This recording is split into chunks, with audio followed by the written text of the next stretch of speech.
এই ক্লাসটি মনোযোগ দিয়ে দেখবেন এবং শুনবেন।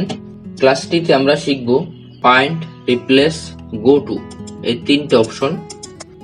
রিপ্লেস অপশনটি কিভাবে নিয়ে আসবেন, হোম থেকে রিপ্লেসে ক্লিক করবেন তাহলে আসবে, অথবা কিবোর্ড থেকে কন্ট্রোল ধরে জি প্রেস করবেন তাহলেই ফাইন্ড অ্যান্ড রিপ্লেস নামে এই মেনুটি আসবে। এখানে রিপ্লেসে ক্লিক করলাম, তারপর ফাইন্ড ওয়ার্ড, এখানে কোন ওয়ার্ডটি পরিবর্তন করতে চাই। রিপ্লেসের কাজ হলো, ধরুন একটি নাম, এই নামটি অনেকগুলো পেজে লিখে ফেলছি, নামটি এখন পরিবর্তন করার প্রয়োজন। তাই আমরা প্রতি লাইন বাই লাইন বা খুঁজে খুঁজে নামটি পরিবর্তন করা, ওয়ার্ডটি পরিবর্তন করা অনেক ঝামেলার ব্যাপার হয়ে থাকে এবং অনেক টাইম লাগে। সেই কাজটি আপনি রিপ্লেস দিয়ে করতে পারবেন। যে নামটি পরিবর্তন করতে চান সেটা লিখবেন, তারপর রিপ্লেস উইথ মানে নামটি পরিবর্তন করে কি নাম দিতে চান সেই নামটি দিবেন। আমি শফিক নামটি পরিবর্তন করে দিলাম জামাল। তারপর রিপ্লেস অল, রিপ্লেস অলে যখন ক্লিক করব তখন নামটি পরিবর্তন হয়ে যাবে। এখানে আপনাকে একটি মেসেজ দিবে অল ডান। এখানে 1 দেখাচ্ছে, একটা লাইনে একটা ওয়ার্ড পরিবর্তন করা হয়েছে। এখানে যদি 1000 স্পেসে মানে 1000টা লাইন বা 1000টা ওয়ার্ড পরিবর্তন করত, সেক্ষেত্রে এখানে 1 এর পরিবর্তে 1000 লেখা থাকতো। যেহেতু আমাদের এখানে একটি মাত্র লাইন আছে, তাই এখানে একটি মাত্র ওয়ার্ড পরিবর্তন করেছে, সেই জন্য 1 দেখাচ্ছে।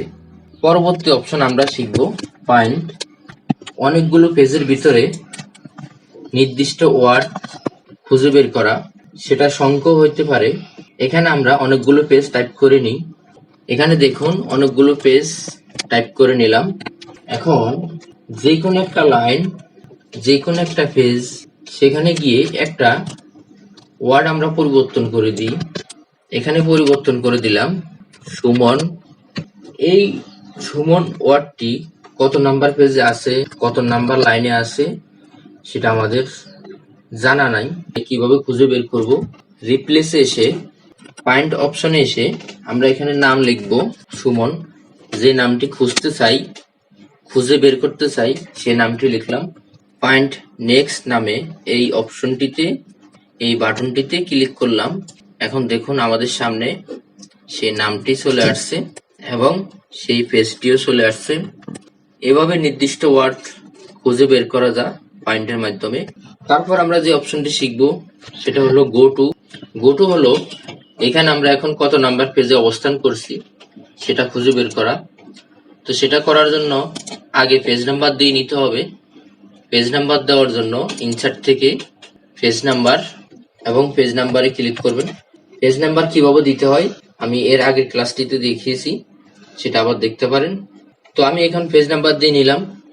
দেওয়ার পর এখানে দেখুন 1 এটা 1 number page, 2 number page, 3 number, এইভাবে পেজ নাম্বারটি চলে আসার পর এখন আমরা এখানে এসে গো টুতে যাব।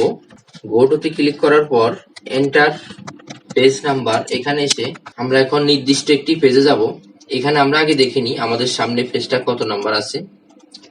আমাদের সামনে পেজটি আছে 2 নাম্বার পেজ। গো টুতে এসে আমরা যাব হচ্ছে 4 নাম্বার পেজ, এখানে লিখলাম 4, তারপর গো টু।